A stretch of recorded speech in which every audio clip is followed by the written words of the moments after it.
The day the sun died, an entire empire fell to its knees, all because of a lie. The sun didn't just fade, it vanished in an instant, as if an invisible hand reached into the heavens and ripped the light straight out of the sky. If you want to see how this lie gets exposed, smash that like button, share this video, and subscribe before the sun vanishes forever. The priest who controlled the sun.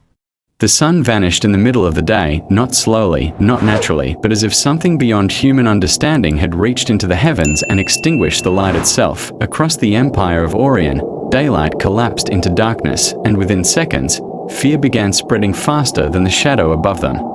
People stared upward without understanding what they were seeing. Workers abandoned their tools, merchants froze in the streets, children cried as unnatural darkness stretched across the city walls. No one had prepared for the sky itself to change, and no one knew what would happen next.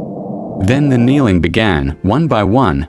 Entire crowds dropped into the sand beneath the blackened heavens, because in Orian, the sun was not simply light, it was life, and if life itself could disappear, then only the gods could be responsible.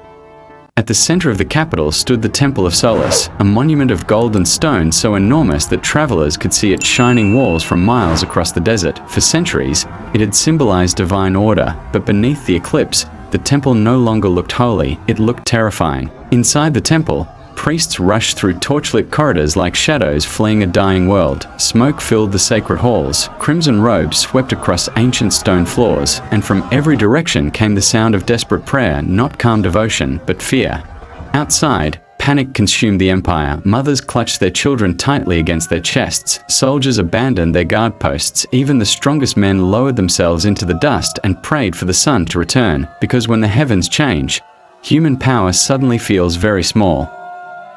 The sky above Orian no longer felt natural, it felt broken. Darkness wrapped around the empire like a warning sent directly from the gods themselves, and in moments like these, people searched desperately for someone who could explain the impossible. When the sky breaks, humanity begs for a savior, and standing in the flames of the temple, one man was about to trick an entire empire. Then the temple fires were lit. Massive rings of flame ignited across the upper platforms of the Temple of Solace. Smoke spiraled upward toward the eclipse while priests raised their arms toward the heavens.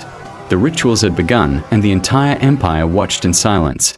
Chanting echoed across the city, loud, rhythmic, desperate. Firelight danced across terrified faces while voices rose higher into the darkened sky. The priests begged the heavens for mercy, and the people believed the gods were listening. But above them all stood one man who did not panic, High Priest Malachar, silent beneath the eclipse, motionless beside the flames, while fear consumed the empire below him. He simply watched. Malachar's face revealed nothing, no fear, no confusion, only control. Fire reflected in his dark eyes while the wind pulled against his crimson robes, and in that moment, he appeared less like a man, and more like someone standing between humanity and the heavens themselves. Then slowly, Malachar raised one hand toward the sky. The movement was calm, precise, intentional, and almost immediately, the priests below him fell silent. All across the temple, eyes turned upward toward Malachar. The chanting weakened, the fear shifted, and in its place came something far more powerful, belief, because frightened people will follow anyone who appears unafraid. They thought he was a god who controlled the sky, until a servant boy found his secret. By nightfall, the story had already begun spreading through Orian. People whispered that the high priest had spoken to the heavens, others claimed the eclipse itself had obeyed his command, and like every story born from fear, it grew larger each time it was repeated. Messengers carried the story across the desert kingdom, from crowded cities to isolated villages. Everyone heard the same tale. The high priest had protected Orian from the wrath of the gods. Within years, Malachar became more than a priest. He became a symbol. Statues were carved in his image. Prayers were spoken in his name. Entire generations grew up believing he alone understood the language of the heavens, and no king dared challenge him openly. Not even King Vila, though he ruled the empire itself. Fear had already entered his heart, because armies could fight enemies made of flesh and steel. But how do you fight a man who claims control over the sky? When King Vila entered the Temple of Solace, he walked through halls lined with silent priests and burning torches. The scale of the temple overwhelmed him, every shadow felt heavy with judgment, and every step carried him closer to the man the Empire now feared more than war itself. Then, before the high priest Malachar, the king knelt, not because he was ordered to, but because he feared what might happen if he refused, and from that moment forward, everyone in Orian understood the truth, even the throne now bowed before the temple.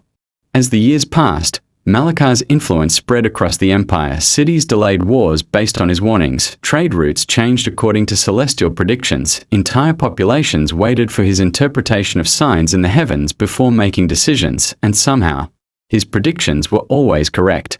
Far below the golden halls of Solace existed a secret chamber forgotten by most of the Empire, an underground observatory. Ancient instruments lined the walls, stone charts mapped the movement of stars, mechanical devices tracked the heavens with impossible precision. This was not a place of worship, it was a place of knowledge. No one was supposed to find it, especially not a servant boy named Kale. He lived unnoticed within the temple walls, carrying scrolls and cleaning corridors while priests ignored his existence completely. To them, Kale was invisible, but invisibility allowed him to see things others overlooked. One night, while moving through a forgotten hallway beneath the temple, Kale discovered a hidden stone door slightly open. A faint light spilled through the crack, and beyond it, something impossible waited. Kale hesitated only briefly before stepping inside. The chamber revealed truths the Empire was never meant to know. Astronomical instruments covered massive stone tables. Charts tracked eclipses years before they happened. Precise calculations mapped the movement of celestial bodies across the sky, and in that moment, Kale realized something terrifying. The heavens were not unpredictable, they followed patterns. Kale stared at the calculations in disbelief. Everything the Empire called divine miracles could be predicted, not through magic, not through prophecy, but through observation, through mathematics, through knowledge hidden beneath the temple for generations, and suddenly, the fear that ruled Orian no longer made sense. Yet above the hidden chamber, the Empire continued worshipping as it always had. Every sunrise brought rituals and celebration. Thousands raised their hands toward the morning light as if greeting a god returning from sleep, and every eclipse still filled the people with terror, because fear survives longest when ignorance protects it. But Kale kept studying, night after night. He returned to the observatory in secret. He mapped celestial movements, tracked lunar cycles, and slowly, patterns emerged with undeniable clarity. The next eclipse was already coming, not as punishment, not as prophecy, but as something entirely natural. Meanwhile, Malachar began noticing changes within the temple. Questions whispered in places that once knew only silence, a servant appearing too often near restricted corridors, a feeling that control itself was beginning to weaken, and high above the Empire, beneath the same heavens they both understood, Malachar and Kale prepared for a confrontation neither could avoid.